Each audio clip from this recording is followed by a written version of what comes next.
রাধে কৃষ্ণ বন্ধুরা, কেমন আছেন আপনারা?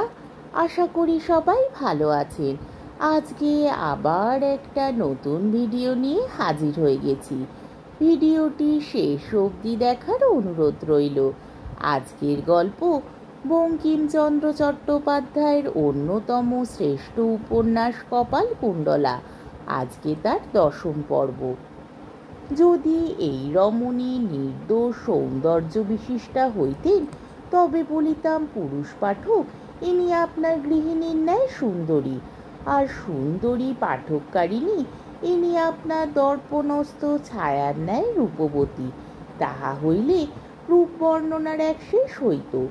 দুর্ভাগ্যবশত ইনি সর্বাঙ্গ সুন্দরী নহেন, সুতরাং নিরস্ত হইতে হইল।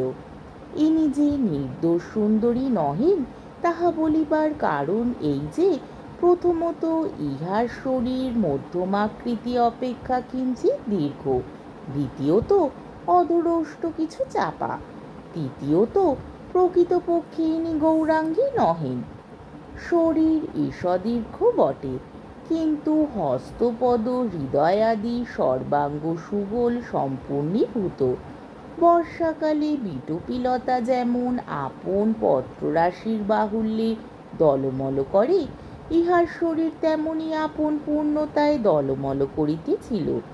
সুতরাং ঈষদীর্ঘ দেহ পূর্ণতা হেতু অধিকতর শোভার কারণ হইয়াছিল। যাহাদিগকে প্রকৃতপক্ষে গৌরাঙ্গী বলি, তাহাদিগের মধ্যে কাহারও বর্ণ পূর্ণচন্দ্র কৌমুদীর ন্যায়, কাহারও কাহারও ঈষদারুক্ত বদনা উষার ন্যায়। ইহার বর্ণ এত দুর্ভয় বর্জিত, সুতরাং ইহাকে প্রকৃত গৌরাঙ্গী বলিলাম না বটে, কিন্তু মুগ্ধকরী শক্তিতে ইহার বর্ণ ন্যূন নহে। ইনি শ্যাম বর্ণা। শ্যামামা বা শ্যাম সুন্দর যে শ্যামবর্ণের উদাহরণ, এ সে শ্যামবর্ণ নহে। তপ্ত কাঞ্চনের যে শ্যামবর্ণ, এ সেই শ্যাম। পূর্ণচন্দ্র কর লেখা অথবা হেমাম্বুদ কিরীটিনী উষা যদি গৌরাঙ্গী দিগের বর্ণ প্রতিমা হয়, তবে বসন্ত প্রসূত নবচ্যুত দলরাজির শোভা এই শ্যামার বর্ণের অনুরূপ বলা যাইতে পারে।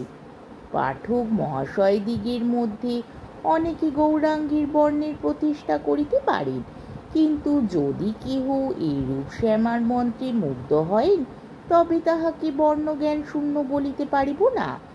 এ কথায় যাহার বিরক্তি জন্মে, তিনি একবার নবচ্যুত পল্লব বিরাজী ভ্রমর শ্রেণীর তুল্য সেই উজ্জ্বল শ্যামল ললাট বিলম্বী অলকাবলী মনে করুন। সেই সপ্তমী চন্দ্রাকৃতি ললাট তলস্থ অলোকস্পর্শী ভুজগল মনে করুন। সেই পক্কচ্যুতোজ্জ্বল কপল দেশ মনে করুন। তন্মধ্যবর্তী ঘোর রক্ত ক্ষুদ্র ওষ্ঠাধর মনে করুন। তাহা হইলে এই অপরিচিতা রমণীকে সুন্দরী প্রধানা বলিয়া অনুভব হইবে। চক্ষু দুইটি অতি বিশাল নহে, কিন্তু সুবঙ্কিম পল্লব রেখা বিশিষ্ট আর অতিশয় উজ্জ্বল। তাহার কটাক্ষ স্থির, অথচ মর্মভেদী। তোমার উপর দৃষ্টি পড়িলে তুমি তৎক্ষণাৎ অনুভব করো যে এই স্ত্রীলোক তোমার মন পর্যন্ত দেখিতেছে। দেখিতে দেখিতে সে মর্মভেদী দৃষ্টির ভাবান্তর হয়। চক্ষু সুকোমল স্নেহময় রসে গলিয়া যায়, আবার কখনো বা তাহাতে কেবল সুখাবেশজনিত ক্লান্তি প্রকাশ মাত্র, যেন সে নয়ন মন্মথের স্বপ্ন সজ্জা। কখনো বা লালসা বিস্ফারিত মদন রসে টলমলায়মান, আবার কখনো লোলাপাঙ্গে কুড়ো কটাক্ষ, যেন মেঘ মধ্যে বিদ্যুৎ দাম। মুখকান্তি মধ্যে দুইটি অনির্বচনীয় শোভা। প্রথম সর্বত্রগামিনী বুদ্ধির প্রভাব, দ্বিতীয় আত্মগরিমা। তৎকারণে যখন তিনি মরাল গ্রীবা বঙ্কিম করিয়া দাঁড়াইতেন, তখন সহজেই বোধ হইত তিনি রমণীকুলরাজ্ঞী। সুন্দরীর বয়ঃক্রম ৭বিংশতি বৎসর। ভাদ্র মাসের ভরা নদী। ভাদ্র মাসের নদী জলের ন্যায় ইহার রূপরাশি টলটল করিতেছিল, উছলিয়া পড়িতেছিল। বর্ণাপেক্ষা নয়নাপেক্ষা সর্বাপেক্ষা সেই সৌন্দর্যের পরিপ্লব মুগ্ধকর। পূর্ণ যৌবন ভরে সর্বশরীর শতশ ঈষৎ চঞ্চল। বিনা বায়ুতে শরতের নদী যেমন ঈষৎ চঞ্চল, তেমনই চঞ্চল সে চাঞ্চল্য মুহুর্মুহু নতুন নতুন শোভা বিকাশের কারণ। নবকুমার নিমেষ শূন্য চক্ষে সেই নতুন নতুন শোভা দেখিতেছিলেন। সুন্দরী নবকুমারের চক্ষু নিমেষ শূন্য দেখিয়া কহিলেন, আপনি কি দেখিতেছেন? আমার রূপ? নবকুমার ভদ্রলোক অপ্রতিভ হইয়া মুখাবনত করিলেন। নবকুমারকে নিরুত্তর দেখিয়া অপরিচিতা পুনরূপী হাসিয়া কহিলেন, আপনি কখনো কি স্ত্রীলোক দেখেন নাই? না আপনি আমাকে বড় সুন্দরী মনে করিতেছেন?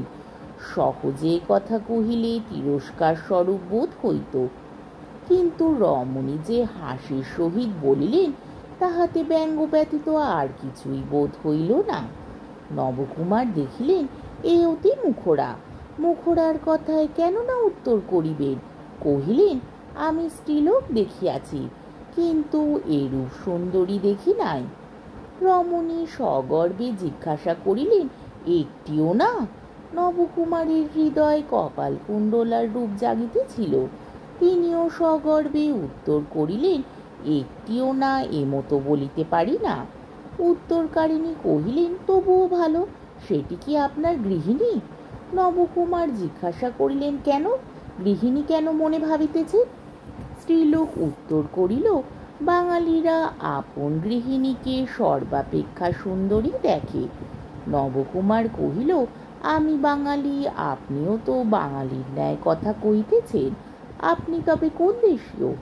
যুবতী আপন পরিচ্ছদের প্রতি দৃষ্টি করিয়া কহিলেন, অভাগিনী বাঙালি নহে, পশ্চিম দেশিয়া মুসলমানি।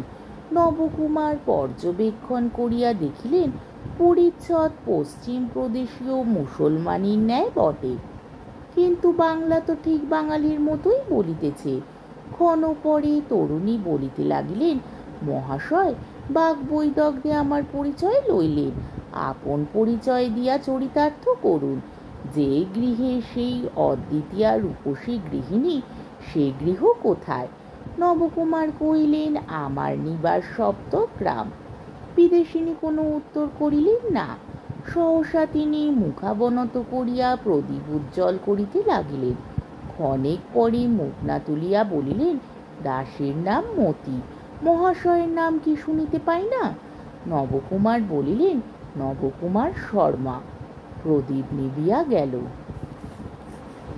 আজকের পর্বটি এইখানেই শেষ হলো। আমার ভিডিওটি যদি আপনাদের ভালো লেগে থাকে তাহলে আমাকে কমেন্টের মাধ্যমে আপনাদের মূল্যবান মতামত অবশ্যই জানাবেন এবং আমার ভিডিওটিকে লাইক ও শেয়ার করার ও আমার চ্যানেলটিকে সাবস্ক্রাইব করারও অনুরোধ রইল। তাহলে আজকের ভিডিওটা এই অবধি। পরের দিন আবার এই উপন্যাসেরই একাদশ পর্ব নিয়ে হাজির হয়ে যাব। ততক্ষণ পর্যন্ত আপনারা সবাই ভালো থাকবেন, সুস্থ থাকবেন, সাবধানে থাকবেন এবং আমার ভিডিওটি দেখতে থাকবেন। তাহলে আজকে আসি। রাধে কৃষ্ণ।